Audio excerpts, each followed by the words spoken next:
Shalom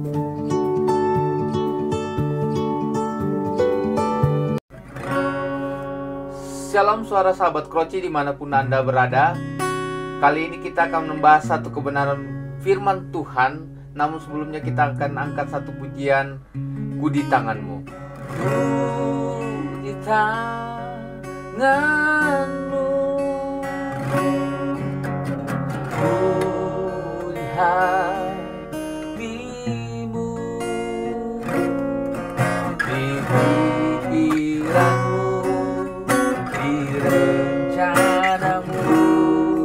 tak pernah ku sendiri. Ku di tanganmu, ku di hatimu, di pikiranmu, di rencanamu, tak pernah kutinggalkan. Haleluya, puji Tuhan. Kali ini kita akan membahas satu tema yang begitu menarik, dan saya mengangkatnya dari Kejadian 18 ayat yang ke-16 sampai ayat yang ke-33. Bapak, Ibu, dan Saudara pasti sudah menebak kira-kira ini peristiwa tentang apa, yaitu peristiwa di mana Abraham sedang berdoa syafaat, sedang memohon di hadapan Tuhan agar kota Sodom dan Lot ponakannya bisa dilepaskan dari rencana atau tindakan Tuhan untuk memusnahkan kota tersebut, Bapak, Ibu, dan Saudara. Dan hari ini saya akan memberikan satu tema, yaitu Tuhan Allah memikirkan orang yang dipilih dan dikasihinya. Saya ulang lagi, Tuhan Allah memikirkan orang yang dipilih dan dikasihinya. Bapak, Ibu, dan Saudara, kalau Bapak, Ibu, dan Saudara dan saya merasa bahwa kita dan yakin bahwa kita adalah orang-orang yang dipilih dan dikasihi Tuhan, maka Bapak, Ibu, dan Saudara harus yakin juga bahwa Tuhan Allah senantiasa memikirkan orang-orang yang dipilih dan dikasihinya. Dan dia bukan hanya sekedar pilih saja lalu kemudian tinggalkan, lalu kemudian cuek saja, tidak, Bapak, Ibu, dan Saudara. Tapi dia memilih kita, kemudian dia memikirkan, bahkan bertindak untuk tetap mengasihi, merawat kita. Dan Bapak, Ibu, dan Saudara, kita akan melihat bukti dari apa yang Tuhan pikirkan dan Tuhan lakukan untuk mengasihi orang yang dipilihnya dan dikasihinya. Haleluya, puji Tuhan. Kita akan melihat dari teks Kejadian pasal 18 ayat yang ke-16 sampai ayat yang ke-33. Ada dua hal yang penting dari apa yang Tuhan lakukan dan Tuhan pikirkan dari orang-orang yang dipilih dan dikasihinya. Nah, kita akan belajar dari seorang Abraham yang begitu luar biasa dipilih dan dikasihi Tuhan. Ini adalah seri ketiga di mana suara sahabat Kroci dimanapun Anda berada, kita belajar tentang Abraham. Dan mengapa saya mengambil porsi yang banyak? Karena saya melihat bahwa Abraham adalah teladan yang luar biasa, yang patut kita contoh, Bapak, Ibu, dan Saudara, dan teladani untuk kita bisa aplikasikan teladan tersebut dalam kehidupan kita sebagai anak-anak Tuhan, khususnya sebagai pengikut Kristus. Haleluya, puji Tuhan. Kita akan melihat ada dua hal yang Tuhan pikirkan mengenai orang-orang yang dipilih dan dikasihinya, khususnya seorang Abraham, Bapak, Ibu, dan Saudara. Dan ini luar biasa. Mari kita perhatikan ayat yang ke-16 sampai ayat yang ke-21. Ini hal yang pertama, hal yang paling urgent, dan saya mau katakan hal ini menarik sekali. Mengapa? Karena Tuhan Allah memikirkan janjinya kepada Abraham, yaitu orang yang dipilih dan dikasihinya, dan tentu kepada kita semua, Bapak, Ibu, dan Saudara. Nah, Bapak, Ibu, dan Saudara, kita akan melihat ada beberapa hal yang Tuhan lakukan. Kalau kita baca ayat 16 sampai ayat yang ke-21, kita akan melihat ada sekitar kurang lebih 10 hal, atau ya, Bapak, Ibu, dan Saudara, kurang lebih 10 hal yang Tuhan pikirkan mengenai janjinya kepada Abraham. Mengapa demikian, Bapak, Ibu, dan Saudara? Ceritanya waktu itu ada malaikat Tuhan yang datang kemudian melihat, Bapak, Ibu, dan Saudara, bahwa Sodom dan Gomora itu adalah kota yang kemudian melakukan kejahatan dan dosa yang sangat berat. Haleluya. Dan saya mau katakan kepada kita semua, inilah yang kemudian Tuhan ingatkan ketika Abraham hendak berpisah dengan Lot, Bapak, Ibu, dan Saudara. Ketika Lot memilih sesuatu yang terlihat secara pandangan manusia, wah indah sekali, enak sekali, menjamin masa depan cerah Bapak Ibu dan Saudara. Tetapi Tuhan mengingatkan, Abraham, Abraham, kota itu memang indah, tapi itu yang terlihat secara kasat mata, tetapi kedepannya akan dimusnahkan. Dan hari ini saya mau katakan kepada kita semua, Abraham adalah teladan yang luar biasa. Ketika akan terjadi hal tersebut, bukannya Abraham mengatakan rasain, makanya saya sudah bilang. Seringkali kita seperti itu ya Bapak Ibu dan Saudara. Ketika ada orang kita sudah ingatkan, jangan melakukan A, B, C dan segala macam, tapi dia tetap melakukannya. Seringkali kita kemudian marah, kemudian melampiaskan, kemudian makanya saya sudah kasih tahu. Ya. Kan saya sudah bilang, apa kata saya? Seringkali kita menjudge diri kita benar. Dan saya mau katakan kepada kita semua, sikap ini tidak seperti yang dilakukan oleh Abraham. Ketika Abraham kemudian melihat bahwa Lot kemudian ada di tempat di mana kota tersebut akan dimusnahkan oleh Tuhan, Tuhan, dan kemudian Abraham tidak cuek, tidak kemudian memaki atau kemudian membenarkan dirinya, tapi Abraham justru datang di hadapan Tuhan dan berdoa, Tuhan tolong. Bahkan terjadi tawar-menawar. Nah, kita akan melihat ada 10 hal yang dipikirkan oleh Tuhan. Mengapa? Karena kita melihat bahwa Tuhan itu kemudian sangat peduli dengan orang-orang yang dipilih dan dikasihnya. Yang pertama Bapak Ibu dan Saudara, dalam ayat yang ke-17, Tuhan memikirkan akan rencana besarnya kepada Abraham. Apa rencana besarnya? Hal tersebut tertuang di dalam janjinya kepada Abraham. Aku akan memberkati engkau, aku akan membuat keturunanmu menjadi seperti debu tanah Bapak Ibu dan Saudara. Aku akan menjadikan engkau oleh kaummu, maka semua bangsa di muka bumi akan mendapat berkat. Bapak Ibu dan Saudara, Tuhan memikirkan itu. Dan Tuhan kemudian membuka dialog yang luar biasa dengan selebar-lebarnya dengan Abraham Bapak Ibu dan Saudara. Dan karena itu Tuhan memikirkan sebelum dia menghanguskan kota yang akan memusnahkan orang-orang di Sodom dan Gomora, baik itu terhadap Lot juga, Tuhan kemudian mengingat bahwa Lot termasuk orang yang dari awal ketika Abraham dipanggil adalah salah satu orang yang kemudian merespon akan panggilan dan pilihan Tuhan. Dan dia termasuk dalam sejarah itu Bapak Ibu dan Saudara. Dan Abraham peduli sekali dan dia memohon di hadapan Tuhan, Tuhan tolong. Dia adalah bagian dari kehidupan saya. Dan Tuhan mendengarkan Bapak Ibu dan Saudara. Itu artinya Tuhan memikirkan hal yang besar yang terjadi untuk Abraham. Yang kedua, Tuhan juga memikirkan bagaimana Abraham menjadi bangsa yang besar Bapak Ibu dan Saudara. Bukan hanya besar jumlahnya, tetapi besar kekuasaannya, besar wilayahnya, otoritasnya Bapak Ibu dan Saudara. Dan hal itu terjadi Bapak Ibu dan Saudara sampai sekarang. Pengaruh bangsa Israel itu luar biasa. Saya mau katakan kepada kita semua, Tuhan kalau sudah berjanji, dia tidak akan pernah mundur dan kemudian membatalkan atau apapun Bapak Ibu dan Saudara. Karena apa? Dia sangat mengasihi. Karena itulah dia mengikatkan dirinya kepada janjinya terhadap Abraham. Karena itu Bapak Ibu dan Saudara, mari kita melihat sisi ini bahwa Tuhan selalu sentiasa memikirkan. Dan itu terjadi. Yang ketiga, Tuhan juga memikirkan Abraham menjadi bangsa yang berkuasa. Ini berkuasa dalam banyak hal Bapak Ibu dan Saudara. Dalam hal keuangan, dalam hal teknologi, dalam hal sains, dalam hal agama Bapak Ibu dan Saudara. Dan ini luar biasa sampai sekarang dan bahkan sampai masa yang akan datang.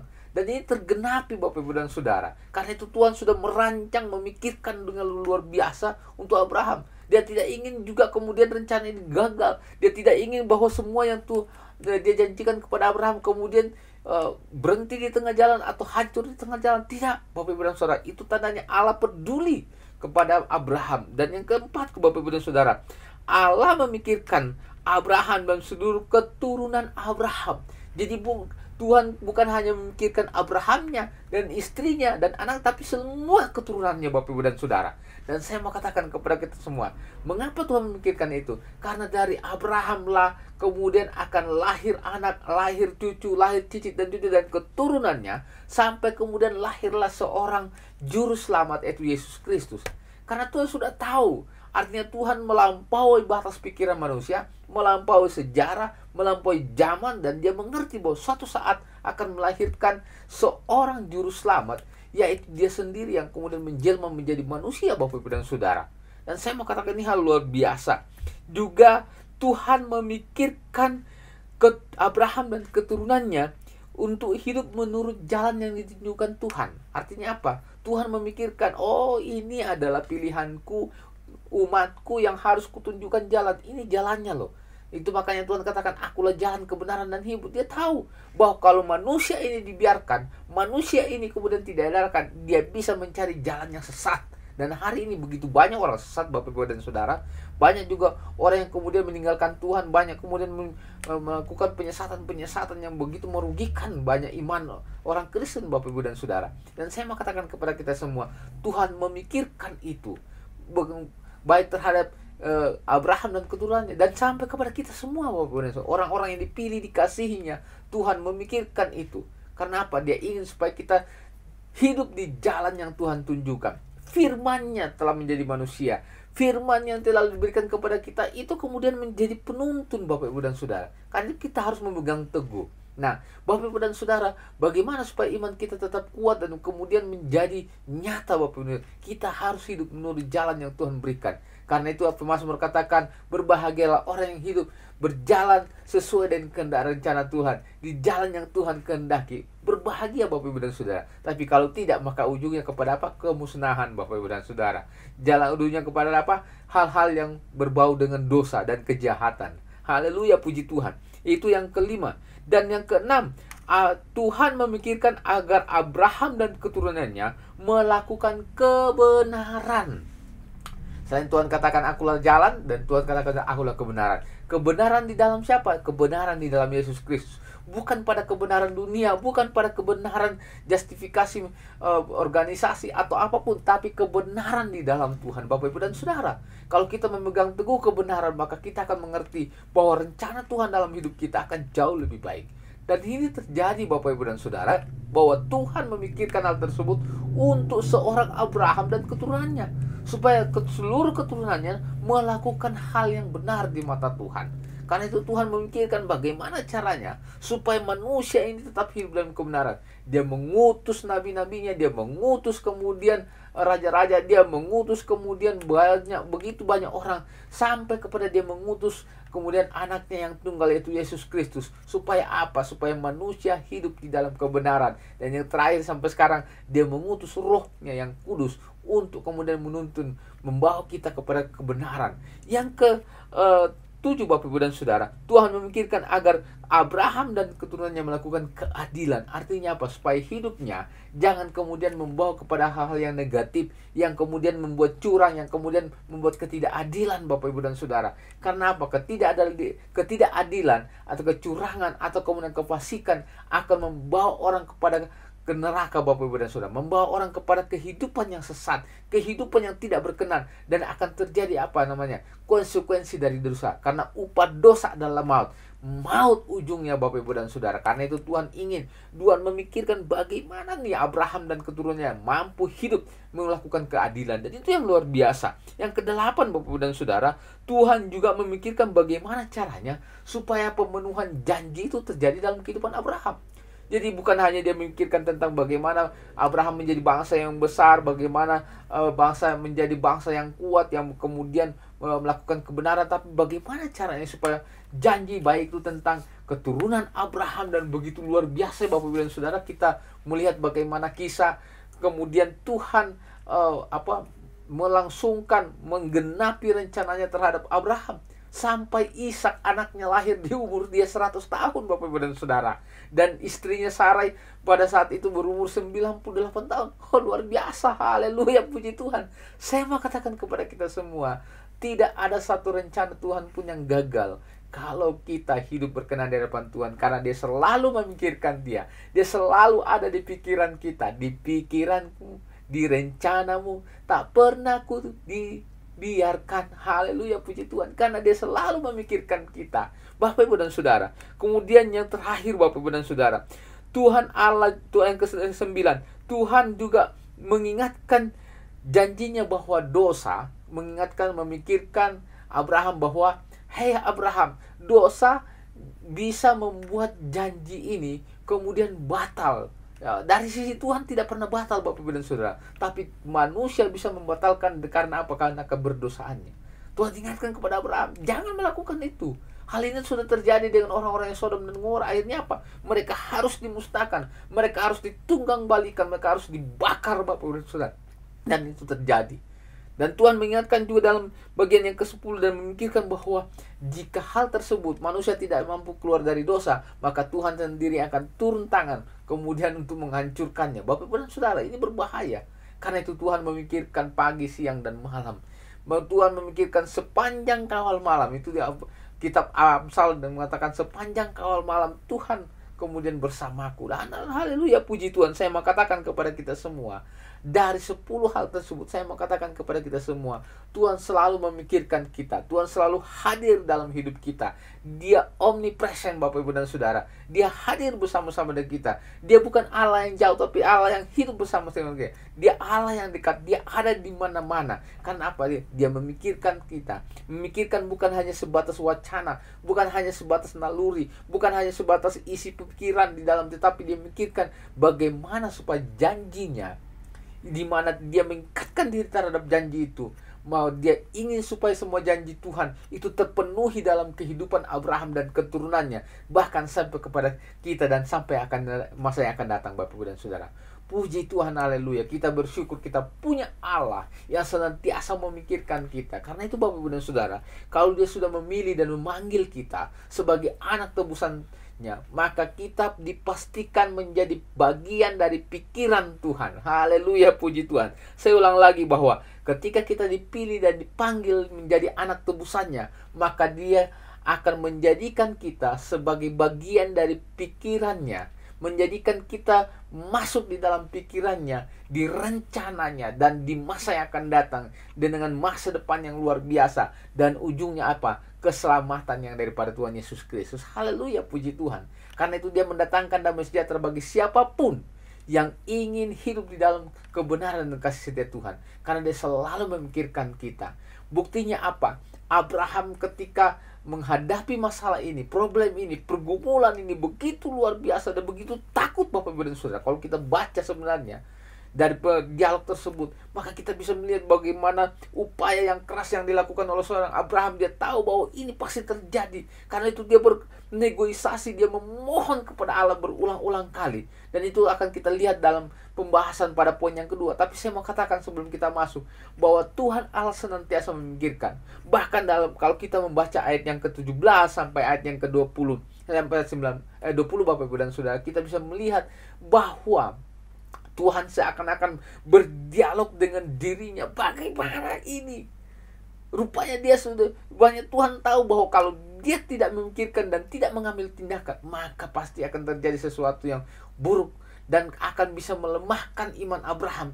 Karena itu dia turun tangan langsung, Bapak Ibu dan Saudara. Bukan berarti Tuhan tidak tahu ketika dia ada di sorga, atau kemudian ketika dia turun dan kemudian tidak ada yang berkuasa di sorga. Bukan itu maksudnya. Tetapi dia tahu bahwa ketika dia tidak turun tangan melakukannya, berdialog dengan Abraham, berkomunikasi dengan Abraham, maka dia pasti akan melakukan sesuai dengan rencananya. Tetapi kemudian ada Abraham dan Lot, Bapak Ibu dan Saudara, yang diperhitungkan sebagai orang yang benar. Bapak Ibu dan Saudara dimanapun Anda berada, suara sahabat Kroci, bersyukurlah kita menjadi bagian dari pikiran Tuhan, karena kita adalah orang-orang yang dipilih dan dikasihinya. Bersyukur dan tetap jaga kesempatan itu, karena kesempatan itu bisa hilang kalau kita tidak menjaganya, tidak hidup berkenan, tidak hidup benar di hadapan Tuhan, tidak menjaga keadilan, tidak menjaga kebenaran, tidak menjaga firman yang menjadi sebuah penuntun, dan tidak memberikan ruang yang besar bagi Roh Kudus sebagai pribadi yang Tuhan utus untuk menjaga kita, menuntun kita, membawa kita kepada sesuatu hal yang jauh lebih baik, Bapak Ibu dan Saudara, dan keselamatan di dalam Yesus Kristus. Haleluya, puji Tuhan. Itu yang pertama. Yang kedua, apa yang Tuhan lakukan bagi orang, yang Tuhan pikirkan bagi orang-orang yang dipilih dan dikasihinya, secara khusus seperti yang dialami oleh Abraham. Bapak Ibu dan Saudara, yang kedua adalah Tuhan Allah memikirkan tindakannya atas permohonan Abraham. Jadi bukan cuma memikirkan janjinya, tapi Tuhan juga memikirkan apa tindakan yang dia akan lakukan. Bukan berarti Tuhan tidak punya planning. Tidak, Bapak Ibu dan Saudara. Tapi dia memikirkan bahwa tindakannya ini, dia harus berkomunikasi dengan Abraham supaya dia mengerti bahwa, dan Abraham juga mengerti bahwa Tuhan hadir, Tuhan merespon setiap permohonannya.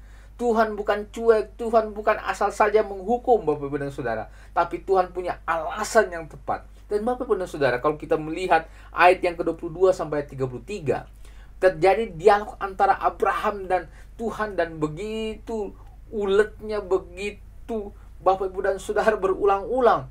Sampai saya mencatat ada 6 kali Bapak Ibu dan Saudara penawaran yang negosiasi yang ditawarkan oleh seorang Abraham kepada Tuhan, supaya apa? Supaya Tuhan tidak memusnahkan kota tersebut, dan juga Lot Bapak Ibu dan Saudara. Dan apa yang terjadi? Tuhan tetap merespon dengan panjang sabar, dengan setia, mau mendengarkan Bapak Ibu dan Saudara keluh kesah dan permohonan seorang Abraham.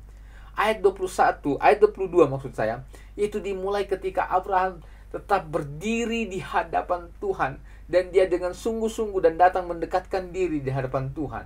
Dan dia katakan dalam ayat bagian yang pertama Bapak Ibu dan Saudara, ini dalam tahap yang pertama yang saya bagi dalam 6 tahap, bagaimana Tuhan memikirkan tindakannya. Dalam tahap yang pertama, Abraham datang dan mendekat, ayat yang ke-23 Bapak Ibu dan Saudara, dan di mana ini menunjukkan bahwa Abraham punya keseriusan, Abraham punya keinginan yang kuat supaya Tuhan kemudian menghukum dengan adil. Kemudian Tuhan menyelamatkan kota tersebut dengan orang-orang yang melakukan kehidupannya yang sungguh-sungguh taat dan benar di hadapan Tuhan. Karena itu Bapak Ibu dan Saudara, kalau kita membaca ayat yang ke-23, kita bisa melihat bahwa Abraham benar-benar serius dan sungguh-sungguh dan mendekatkan diri di hadapan Tuhan. Dan dia kemudian mengajukan satu pertanyaan, apakah Tuhan akan tetap menyelamatkan kota tersebut dan orang-orang di dalamnya, jika di dalam kota itu ada 50 orang Bapak Ibu dan Saudara yang hidup berkenan, hidup benar di hadapan Tuhan. Tuhan bahkan mengatakan, aku akan memberikan pengampunan dan tidak akan memusnahkannya Bapak Ibu dan Saudara. Bahkan dalam upaya itu Abraham kemudian mengkomparasikan antara orang yang benar dan juga kemudian antara orang yang fasik Bapak Ibu dan Saudara. Masa karena harus kemudian juga orang-orang benar itu harus dihukum dan dimusnahkan bersama dengan orang fasik?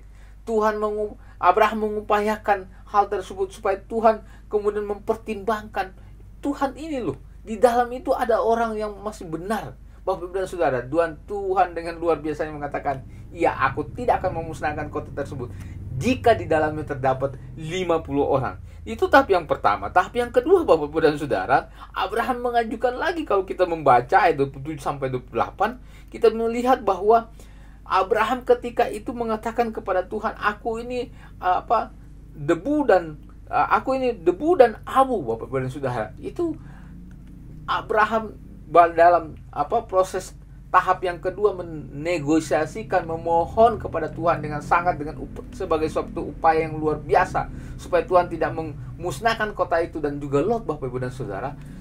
Abraham kemudian mengatakan bahwa aku ini debu dan abu. Artinya Abraham sedang merendahkan diri di hadapan Tuhan. Dia tahu bahwa dia merendahkan hati, merendahkan diri, dan dia tidak layak sebenarnya di hadapan Tuhan kalau tanpa Tuhan bermurah hati kepadanya. Karena itu Abraham ingin menjaga supaya Tuhan tidak murka, tidak marah terhadap dirinya Bapak Ibu dan Saudara. Dan apa yang terjadi? Abraham kemudian mengajukan, jika di dalamnya kurang 5 orang dari 50 tersebut, artinya 45 orang ada di dalam kota itu yang benar di hadapan Tuhan, apakah Tuhan akan memusnahkan? Dan Tuhan menjawabnya, tidak, aku tidak akan memusnahkannya, aku akan memberikan pengampunan. Luar biasa. Tuhan tetap mempertimbangkan tindakannya sebelum dia melakukan hal kemudian memusnahkan kota tersebut. Kemudian ayat yang ke-29, ini menarik Bapak Ibu dan Saudara. Abraham mengajukan lagi, jika di dalam kota itu ada 40 orang. Kemudian Tuhan menjawab lagi, ya, aku tidak akan memusnahkan kota itu jika di dalam kota itu ada 40 orang yang hidup benar di depan Tuhan. Luar biasa. Ini Tuhan begitu sabar menjawab kemudian permohonan dan keluh kesah, pergumulan yang luar biasa yang dihadapi oleh Abraham. Dan tidak sampai di situ saja. Abraham bertanya lagi kepada Tuhan. Kita membaca ayat yang ketika kita membaca ayat yang ke-30 Bapak Ibu dan Saudara, ia kemudian terus menawar, dan kemudian Abraham menjaga benar mood daripada Tuhan. Dia menjaga kondisi hubungan relasi dan komunikasinya dengan Tuhan. Dan dikatakan, biarlah kiranya Tuhan jangan murka terhadap aku. Ini luar biasa Bapak dan Saudara.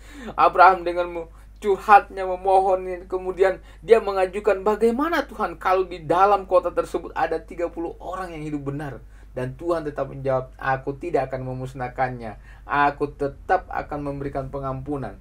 Dan jika di dalam kota itu benar-benar ada 30 orang. Bapak Ibu dan Saudara, tidak sampai di situ saja. Kemudian tahap yang kelima Bapak Ibu dan Saudara, ayat 31, kita bisa melihat bahwa Abraham mengajukan lagi permohonan. Tuhan, Allah Israel, Allah yang luar biasa, Allah yang telah memilih dia dan kemudian memanggil dia, yang mengasihi dia. Kemudian mengajukan lagi dengan memberanikan diri memohon di hadapan Tuhan. Kalau kita baca ayat tersebut begitu menarik. Di situ kemudian Abraham mengajukan, jika ada 20 orang bagaimana Tuhan? Tuhan kemudian tetap menjawab, ya, aku tidak akan memusnahkan kota tersebut jika di dalamnya ada 20 orang. Dan yang terakhir, penawaran yang terakhir, negosiasi yang terakhir, permohonan yang terakhir, apapun istilahnya itu Bapak Ibu dan Saudara, Abraham mengajukan lagi, sekali lagi dia katakan, sekali lagi ya Tuhan, janganlah engkau murka terhadapku, karena aku ini adalah debu dan abu. Dia mengatakan, jika di dalam kota tersebut ada 10 orang, apakah engkau akan tetap memusnahkan? Tuhan menjawabnya, tidak, aku tidak akan memusnahkan, aku akan mengampuninya. Haleluya, puji Tuhan. Begitu luar biasa, 6 kali Bapak Ibu dan Saudara, 6 kali. Itu artinya Tuhan begitu sabar, Tuhan begitu peduli, begitu sangat-sangat peduli. Bahkan dia mempertimbangkan tindakannya sebelum memusnahkan kota Sodom dan Gomora. Tetapi di balik itu semua Tuhan tahu isi hati seorang Abraham. Dia tahu ketulusan seorang Abraham. Dia tahu upaya itu berkali-kali dilakukan, bukan untuk mengulur-ngulur waktu, bukan untuk mempermainkan Tuhan, tetapi Tuhan tahu ada ketulusan yang luar biasa yang dimiliki oleh seorang Abraham. Bapak Ibu dan Saudara, saya mau katakan kepada kita semua, jika Tuhan bertindak atas kita, itu karena dia mengasihi. Karena itu balaslah semua tindakan Tuhan dan ketulusan dengan kesungguhan di hadapan Tuhan. Jaga hubungan dengan Tuhan, datang dengan kerendahan hati di hadapan Tuhan. Jaga dan komunikasikan semua pergumulanmu dengan Tuhan. Jangan pernah menyerah, jangan patah semangat Bapak Ibu dan Saudara. Sekalipun Abraham tahu bahwa ini kota pasti akan dimusnahkan, tapi dia tidak patah arang, dia tidak patah semangat, dia tetap bersemangat. Dia yakin bahwa Tuhan akan menjawabnya. Tuhan menjawab Bapak Ibu dan Saudara. Sekalipun pada akhirnya yang ada di dalam kota tersebut hanya ada 4 orang, yaitu Lot dan istrinya dan kedua anaknya Bapak Ibu dan Saudara. Dan apa yang terjadi? Itu pun istri Lot harus kemudian menjadi tiang garam. Bapak Ibu dan Saudara, perjalanan iman itu memang tidak gampang. Tidak segampang ketika saya mengkhotbahkan atau kemudian menyampaikannya.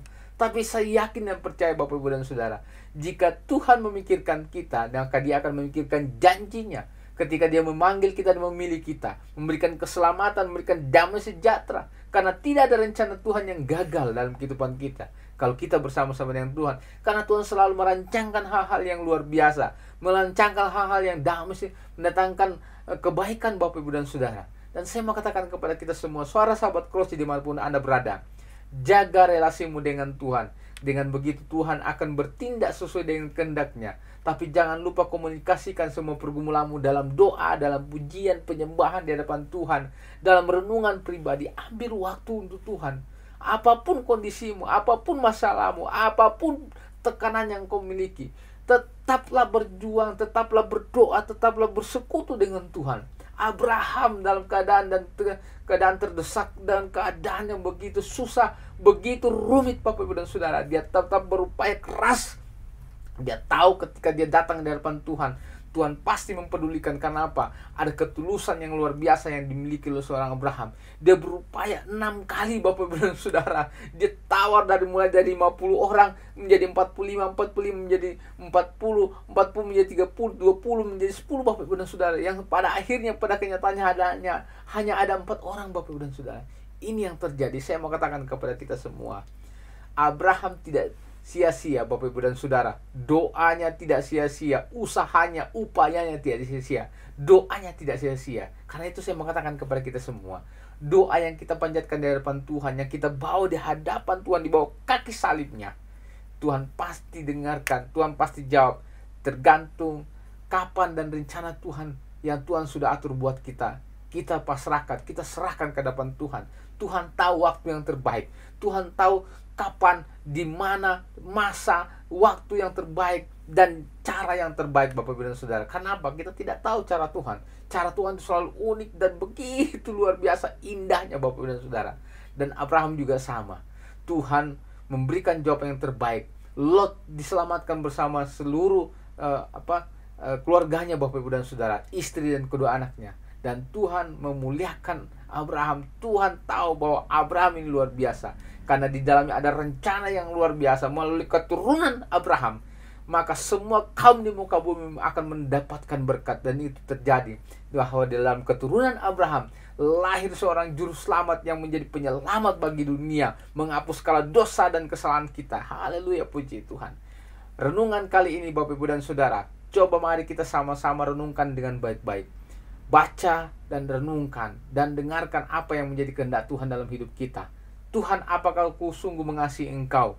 Apa aku sungguh-sungguh memikirkan Engkau? Apa aku sungguh-sungguh menjadi bagian yang Engkau pikirkan, supaya saya dapat menikmati janji Tuhan, masa depan yang Tuhan sediakan? Semua Tuhan sediakan buat kita, hanya kita sendiri. Pertanyaannya, maukah kita hidup dalam pikiran Tuhan yang sesuai dengan kehendak rencana Tuhan? Ini yang menjadi pertanyaan buat kita. Suara sahabat Kroce dimanapun Anda berada, bersiaplah, cek pribadi kita, apa kita sungguh-sungguh menjadi bagian dari pikiran Tuhan. Karena dia Tuhan yang setia, konsisten, memikirkan janjinya, memikirkan tindakannya untuk menggenapi semua janjinya dalam kehidupan kita. Haleluya, haleluya, puji Tuhan. Shalom Elohim Besem Hamasia. Selamat bertemu kembali. Tuhan Yesus memberkati. Jangan lupa like dan subscribe dan sharekan kepada teman-teman supaya menjadi berkat untuk kemuliaan nama Tuhan. Haleluya, puji Tuhan. Shalom Elohim Besem Hamasia.